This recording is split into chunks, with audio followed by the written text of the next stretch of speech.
So, Ari, you've been covering the Republican assault on voting rights for years now, and of course, your best-selling book, "Give Us the Ballot," covers a lot of this territory. Yet, it seems to me that you're going to have to make the time to perhaps do a second volume of this book when you're talking about the attack on voting rights is ongoing. It is something that is not simply one shot across the bow or into, frankly, into the boat, to stretch the metaphor of voting rights in this country. It is an ongoing conservative Republican project for a myriad of reasons. But let's just back up for a moment.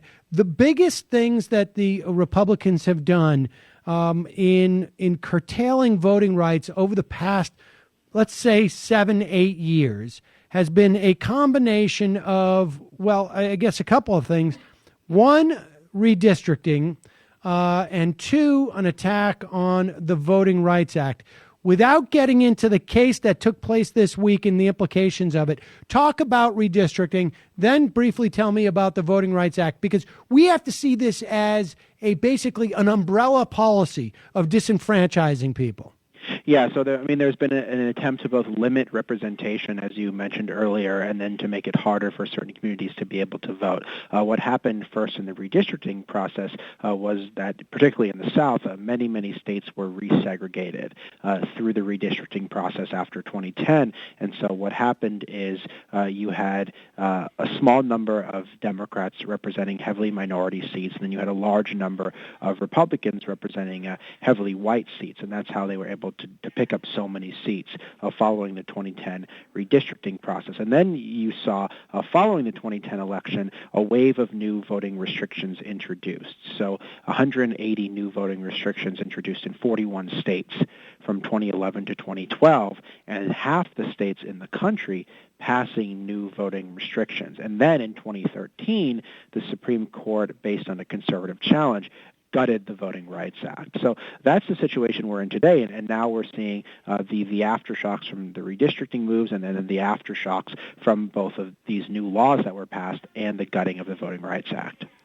So in some aspects, we're talking about sort of different elements, but they all sort of allowed, there was a cascading effect here on you redistrict in such a way, you take over the state houses, you redistrict in such a way. I mean, Pennsylvania has some absurd, there was hundreds of thousands of more Democratic votes in the state of Pennsylvania, yet Republicans won, twice the number of congressional seats? I mean, this, from a mathematical perspective, people have to understand that all of the Democratic votes were put into districts so that you'd have a 90% advantage, 90 to 10% advantage. I'm just speaking arbitrarily in terms of Democratic over Republican, which allowed for two districts to be 55% majority Republican. And that's how they did this.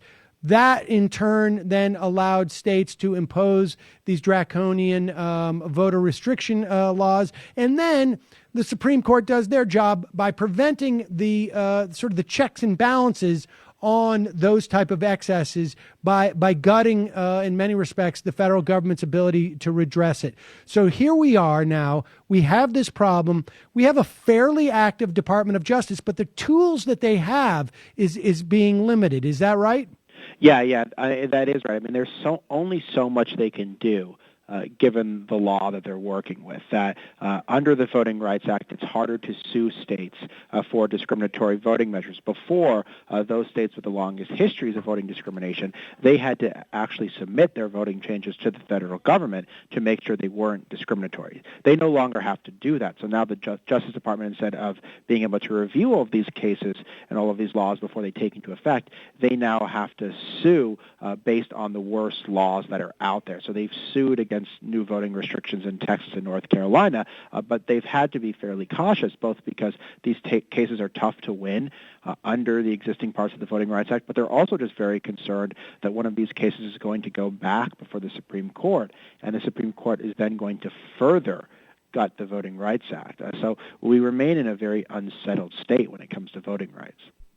And that brings us to this week, when the Supreme Court heard yet another challenge to, I guess, the voting regime. And before we say that, we should make it clear to people that, part of the backdrop for this is that we don't really have a federal right, or do we? I mean, explain this. I mean, let's put it this way. There's an ambiguous federal right to vote on some level, isn't there?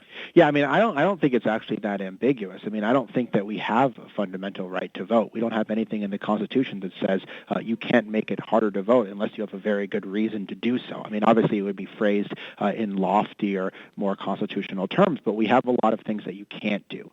You can't prevent women from voting. You can't prevent those that are over 18 and that are citizens from voting. You can't theoretically discriminate on the basis of race, according to the Voting Rights Act and the 15th Amendment. However, we have no affirmative right.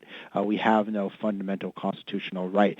Actually, many states in their state constitutions have these rights, but they're not in our federal constitution. And the founders made a very explicit decision not to do that when they ratified the Constitution in 1787, because they wanted to create a situation where only white male property owners could vote. Our system has become a lot more democratic subsequently. Millions of new people have been brought into the process through things like the Voting Rights Act, but you're absolutely right that we are still lacking some very basic fundamental protections, and that's what allows for so much manipulation of the electoral process.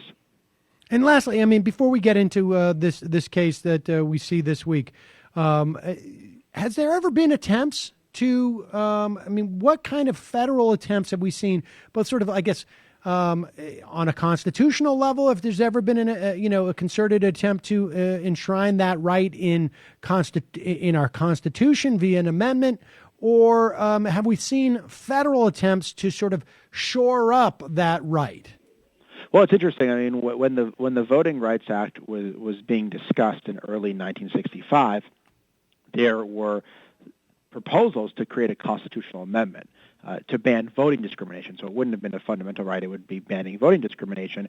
But the thing is, it's very, very difficult to pass constitutional amendments, and we've been able to do so for various things when it comes to voting, to give women the right to vote, to give those who are 18 and over the right to vote. But there's never been any sort of broad consensus on what this fundamental right to vote would look like, nor was there any sort of consensus for doing it in the first place. I think the hope was that you would have a Voting Rights Act of 1965 that would solve all of these long-standing problems in American history, and we wouldn't really need to go any further. The problem is that there's been a 50-year effort to try to subvert the Voting Rights Act, and that has led to new sorts of discussions about different kinds of solutions. And we should say that the reason why there's been an extended attempt to subvert the Voting Rights Act is simply that it exists. In other words, there's been since the beginning of this country, there has been an attempt to disenfranchise large swaths of our population from voting and keep it in the hands, essentially, of white men. And, grudgingly, we allow white women to vote. And then, kicking and screaming, we provide for access to the ballot to black people. But this is not a new phenomena. This is really just a new face on an old phenomena. All right. Yeah. So let's take a break with the knowledge that people understand that we do not have a fundamental right to vote enshrined in our Constitution. And so it makes what the Republicans, and I should say the conservative movement, is attempting to do via the Supreme Court, it makes it that much more clear what they're doing and what the implications would be. And we will talk about that court case when we return. So, Ari, before the break, you basically provided us what is, as far as I'm concerned, because your expertise in this area, a graduate level course in how the Republicans have attempted to disenfranchise really millions of Americans across the country, and why, because of the idiosyncrasies and frankly, because of the legacy of racism in this country, they have been able to do so over the course of really the past 6 or 7 years in a way that has been perhaps more aggressive than any other time in our history. Has there ever been a time in American history where we have had such a prolonged and concerted and frankly effective effort to actually decrease the percentage of our population who are eligible to vote. I mean, I just wonder, in our history, we've had great periods of time where women not allowed to vote, where there's been poll taxes, where we have not obviously afforded the right to vote to African Americans. But have we ever gone backwards to the degree I that think we if have? you look I think if you look what happened under Reconstruction, that was a clear example of the U.S. moving forward very dramatically, fighting a civil war to end slavery, passing 3 amendments to the Constitution, the 13th, the 14th, and the 15th Amendment, to enshrine those new rights of equality and justice, to say very clearly that the right to vote shall not be denied or abridged on the basis of race, color, or previous condition of servitude in the 15th Amendment, and we had 22 black members of Congress from the South during Reconstruction and 1,400 black elected officials. And then federal troops pulled out of the South after the disputed election of 1876, and we began to see things like poll taxes and literacy tests and grandfather clauses and property requirements backed up by wide-scale violence and fraud, and that led to a very, very prolonged period of Jim Crow, where we had moved forward as a country and then we moved dramatically backwards for a very long time.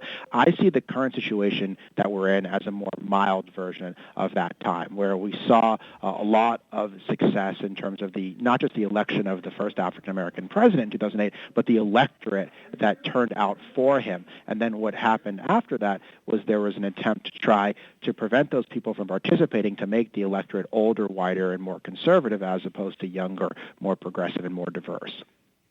Okay, so that brings us to the latest in that effort by the right, and that is the case Evenwell versus Abbott. Who's bringing that case, and why is that important? It's being brought by plaintiffs in Texas who are being organized and funded by the same people that brought the challenge to the Voting Rights Act. And instead of going after the Voting Rights Act directly, they're going after this settled doctrine of one person, one vote. But they're really going after the Voting Rights Act without explicitly doing so, because essentially what they want is for districts to be drawn not based on total population, so not based on everyone who lives there, but only based on eligible or registered voters. What that means is that you will exclude a lot of people from being counted, particularly children, immigrants, both documented and undocumented, those in prison, those who have been disenfranchised. Those communities are much more likely to be Hispanic, Asian American, and African American than they are to be white. And those are the communities that are most impacted by the gutting of the Voting Rights Act. So you're setting up another situation in which districts in our country will be older, whiter, and more conservative, as opposed to younger and more diverse. And so this is a sort of another ingenious way of gutting voting rights without explicitly doing so. And is there a history? I mean, where have we been in terms of this one person, one vote? I mean, I think I know we have had a regular practice in various states in this country of disenfranchising ex-convicts. One group or another, but the idea that we would not even count. And when we say one person, one vote, obviously children can't vote, but it's a question of like how much representation a certain district gets, right? Yeah. I mean, explain that dynamic. Before the one person, one vote cases of the 1960s, you had a situation where districts were not based on equal population. So you could have, which this actually happened in California, you had 6 million people being represented in one district in LA, and then you had 14,000 people being represented in a rural part of California. And that was constitutional, which was an insane situation. And so rural areas had so much more power disproportionately than urban areas. And what the Supreme Court said was that districts have to be roughly equal, so that you have to make it so that everyone has, 400,000 people or 600,000 people or whatever are represented in a given place, meaning that if you live in a place with a lot of people, that you are going to have representation that reflects that. And if you live in a place with not that many people, your representation is going to reflect that as well. So it was a major power shift away from more conservative and more rural areas to more urban and more liberal areas. And what the challengers are trying to do in this case is roll that situation back so that the rural and more conservative areas get more representation. Does this exclusively impact Congress? Because it seems to me like they're basically trying to turn the Congress into the Senate in some ways, right? You have two senators from every state in the country, regardless of how many people that makes up. So you have an inordinate amount of power that's being wielded by states that don't have, frankly, who don't have the same problems, concerns, needs, opinions of states that are far more populous. Yeah, I mean, I don't know what it would initially impact. This is a challenge right now to state Senate districts in Texas, and so there's a bunch of different ways they could decide the case. They could just look at state Senate districts in Texas. They could just look at states' legislative districts. It's not clear that this would impact the Congress, but it could. I mean, this is a slippery slope. We don't know how the Supreme Court could interpret this case. They could interpret it in a very narrow way, or they could interpret it in a much broader and more disruptive way. But in either case, I mean, if it just impacts, even narrowly construed, if it just impacts Texas state Senate seats, what you will get is more rural areas, let's say, will have more sway over more urban areas in Texas with probably larger populations, and they will control the Texas legislature, and their opinions, perspectives, needs will be addressed far more than the majority of people. Yeah, I mean, that's absolutely true. I mean, we know from projections that Latinos will lose seats, for example. They will have fewer seats and they will have more people in their districts, and then there will be more seats for white Republicans with fewer people in them, which is sort of a gold mine situation for the Republican Party. We also know, if you did this nationally, that 55% of Latinos, 45% of Asian Americans, and 30% of African Americans would be excluded from political representation, from being counted. All right, we just have about 30 seconds left. Give me your sense of where this is going to go, or is this something that we don't have really of a sense of where the justices are on this until we hear we hear more in terms of the case? It's tough to tell. It's tough to tell from the oral arguments. This is a very, very technical case, and so there was a lot of wrestling with data, and it wasn't totally clear. The justices didn't really show their hands like they did in some other cases. I mean, I think the very fact that we're discussing this is disturbing, because this was something that was settled for 50 years, one person, one vote, and now it's just yet another issue that has been opened up to new scrutiny for no apparent reason. Ari Berman, thanks so much. Your insight on these issues of voting is really, honestly, unparalleled in our media, and I appreciate it. Thanks so much, Sam. I appreciate it.